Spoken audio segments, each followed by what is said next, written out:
لنا بنت عم كف وتفرق عن النسوان وتسوى لها عندي 80 رجالي. سلامي عليها عد منها التان وعدد ما تلوح بروق في مقدم خيالي.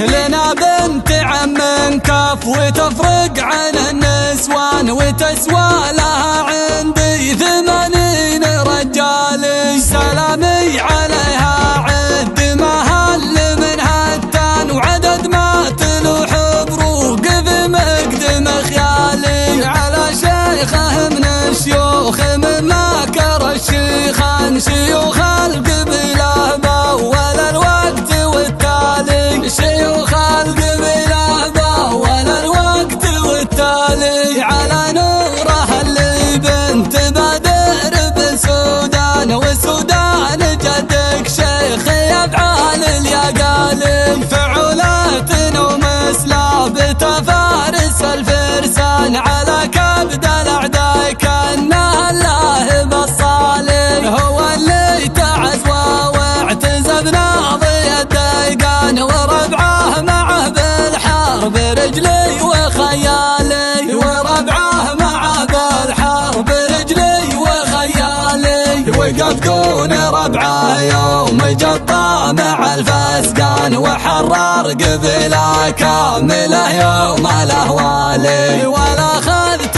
الا الشيخ دغام بن حنيان سلايل هلا العلطه زحزيح وابطالي. سلالات هلا العلطه هالاسنان واهل عنان وحنيان فعلت زول الايام ما زالي. وعيالك يا بنت العم شيخان من شيخان عيال الشيوخ اللي زحزيح ورجالي. وربعك بني مشعل لهم مجد وعنوان لهم مجد مخلد توارث هالاجيالي. لهم مجد مخلد توارث هالاجيالي. لنا بنت عم كف وتفرق عن النسوان وتسوى لها عندي 80 رجالي. سلامي عليها عد مهل منها التان وعدد ما تلوح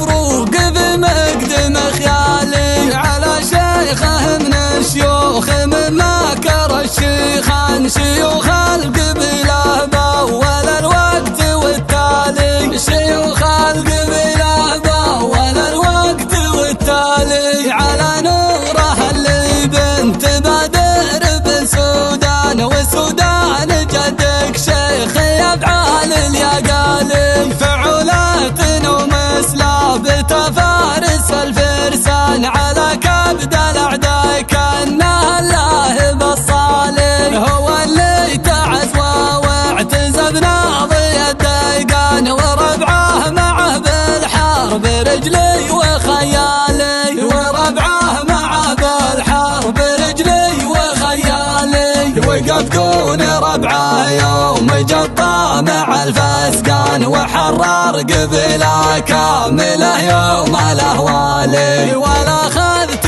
الا الشيخ دغام بن حنيان سلايل هلا العلطه زحزيح وابطالي. سلالات هلا العلطه هالاسنان واهل عنان وحنيان فعلت زول الايام ما زالي. وعيالك يا بنت العم شيخان من شيخان عيال الشيوخ اللي زحزيح ورجالي. وربعك بني مشعل لهم مجد وعنوان لهم مجد مخلد توارث هالاجيالي. لهم مجد مخلد توارث هالاجيالي. لهم مجد مخلد توارث هالاجيالي.